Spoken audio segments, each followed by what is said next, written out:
Hello दोस्तों, स्वागत है आपका नए वीडियो में नए टॉपिक के साथ। आज का टॉपिक है टिग वेल्डिंग। आज की वीडियो में हम जानेंगे टिग वेल्डिंग किस टाइप की वेल्डिंग है, इस वेल्डिंग को करने के लिए कौन कौन से इक्विपमेंट चाहिए और ये वेल्डिंग कैसे की जाती है। तो शुरू करते हैं आज के वीडियो को। तो सबसे पहले हम जानेंगे टिग वेल्डिंग होती क्या है। टिग वेल्डिंग, जिसकी फुल फॉर्म है tungsten inert gas arc welding, यानी कि यह एक आर्क वेल्डिंग है। अमेरिकन वेल्डिंग सोसाइटी इसको गैस टंगस्टन आर्क वेल्डिंग भी कहती है। टिग वेल्डिंग के अंदर जो आर्क जनरेट होता है उससे हीट जनरेट की जाती है और उसी हीट की मदद से दोनों मेटल्स को पिघलाकर वेल्डिंग का जॉइंट बना लिया जाता है। टिग वेल्डिंग के अंदर जो आर्क जनरेट किया जाता है वो टंगस्टन का इलेक्ट्रोड होता है और वर्क पीस होता है। यहाँ पर टंगस्टन का इलेक्ट्रोड नॉन कंज्यूमेबल होता है। नॉन कंज्यूमेबल इलेक्ट्रोड का मतलब ये नहीं है कि वो कभी ख़त्म ही नहीं होगा। नॉन कंज्यूमेबल इलेक्ट्रोड का मतलब यह होता है कि ये इलेक्ट्रोड पिघलकर वेल्डिंग जॉइंट्स का पार्ट नहीं बनता है, लेकिन समय के साथ साथ ये इलेक्ट्रोड भी ख़त्म हो जाता है। अब हम जानेंगे टिग वेल्डिंग में कौन कौन से मेन इक्विपमेंट यूज़ किए जाते हैं।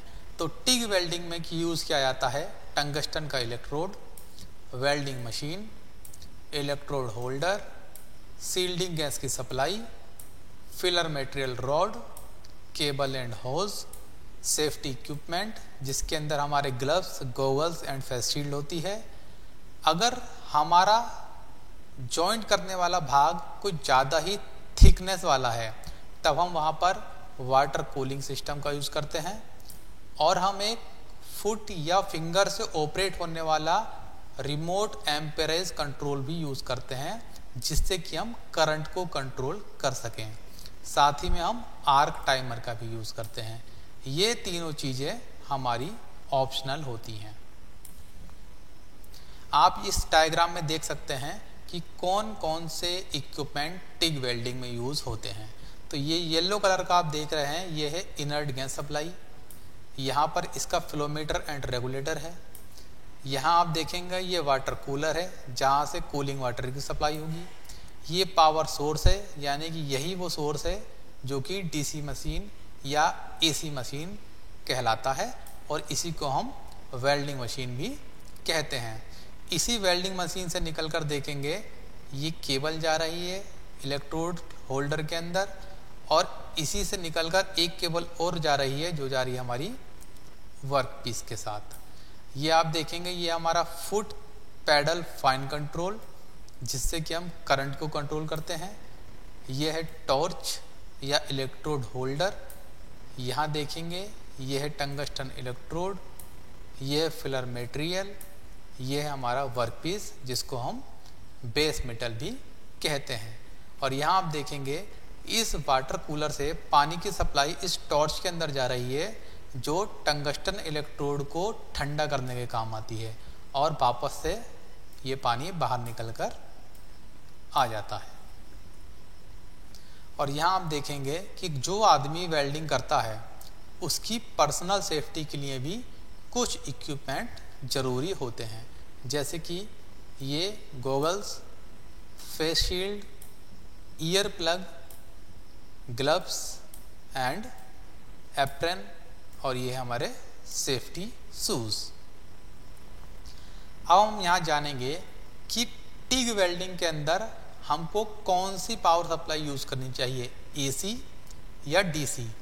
टिग वेल्डिंग एक ऐसी वेल्डिंग है जिसमें हम दोनों तरीके की पावर सप्लाई यूज़ कर सकते हैं, यानी कि हम एसी भी यूज़ कर सकते हैं और डीसी भी यूज़ कर सकते हैं। लेकिन यहाँ पर अगर हम एसी या डीसी दोनों यूज़ करें उससे कोई फ़र्क नहीं पड़ता है, लेकिन एक चीज़ ज़रूरी है कि उसके अंदर हाई फ्रिक्वेंसी यूनिट वो कंपलसरी अटैच होनी चाहिए। साथ ही में एसी और डीसी कहाँ पर यूज़ करें इसका डिसीजन वेल्डिंग मटेरियल पर भी डिपेंड करता है। अगर हमको स्टील की वेल्डिंग करनी है तो हम डीसी का यूज़ करेंगे, और अगर हमको एल्यूमिनियम की वेल्डिंग करनी है तब हम एसी का यूज़ करेंगे। अब हम जानेंगे कि यहाँ पर कौन सी सील्डिंग गैस या इनर्ट गैस का यूज़ हम करेंगे।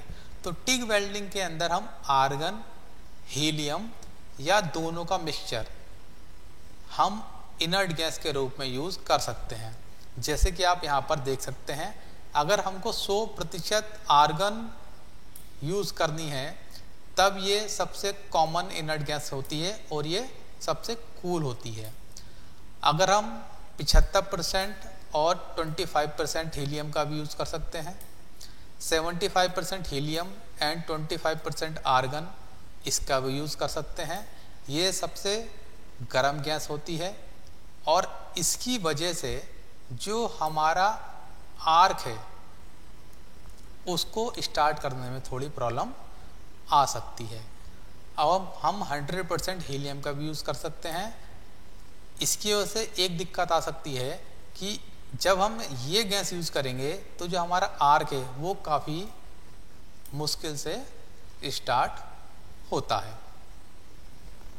पोलैरिटी, टिग वेल्डिंग में हम कौन सी पोलैरिटी यूज़ करें। जैसा कि हमको पता है टिग वेल्डिंग में हम एसी भी यूज़ कर सकते हैं और डीसी सप्लाई भी यूज़ कर सकते हैं। अगर हम एसी सप्लाई यूज़ करेंगे तो हमारी पोलैरिटी स्ट्रेट भी आएगी और रिवर्स भी आएगी, लेकिन अगर हम डीसी सप्लाई यूज़ करते हैं तब हम टिग वेल्डिंग के अंदर हमेशा स्ट्रेट पोलैरिटी का यूज़ करेंगे, जिसमें कि इलेक्ट्रोड नेगेटिव होगा एंड वर्क पीस पॉजिटिव होगा। अब हम जानेंगे कि टिग वेल्डिंग आखिर की कैसे जाती है। यहाँ पर एक डायग्राम दिखा रखा है जिसमें आप देख सकते हैं कि जब हम वेल्डिंग करते हैं तो क्या क्या चीज़ होती है और वेल्डिंग कैसे होती है। जब हम अपने वर्क पीस और इलेक्ट्रोड दोनों को वेल्डिंग मशीन से जोड़कर सप्लाई ऑन करते हैं तब होता क्या है, हम इलेक्ट्रोड को इतनी पास लाते हैं कि दोनों के बीच में एक एयर गैप बना रहे।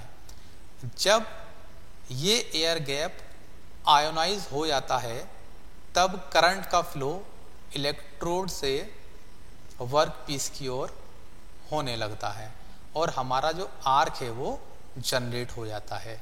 जब ये आर्क जनरेट हो जाता है तो टेम्परेचर भी जनरेट हो जाता है और ये टेम्परेचर हमारा 7000 डिग्री सेल्सियस तक पहुंच जाता है। इतने टेम्परेचर पर ये जो हमारा वर्क पीस का मटेरियल है वो भी पिघल जाता है और ये जो फिलर मटेरियल है ये भी पिघल जाता है और ये दोनों मिलकर आपस में एक जॉइंट क्रिएट करते हैं जिसको हम वेल्डिंग जॉइंट कहते हैं। और इस पिक्चर में आप देख सकते हैं कि क्या क्या चीज़ें बन रही हैं। तो आप देखेंगे ये है हमारा आर्क, ये है हमारी इनर्ट गैस का एटमॉस्फेयर जो कि इस वेल्डिंग जॉइंट को एटमॉस्फेरिक कंटामिनेशन से बचाता है। ये हमारा फिलर मटेरियल है, ये हमारा वर्क पीस है, ये जो बीच में है ये हमारा टंगस्टन का इलेक्ट्रोड है, ये गैस नोजल है, ये टॉर्च है या इलेक्ट्रोड होल्डर है।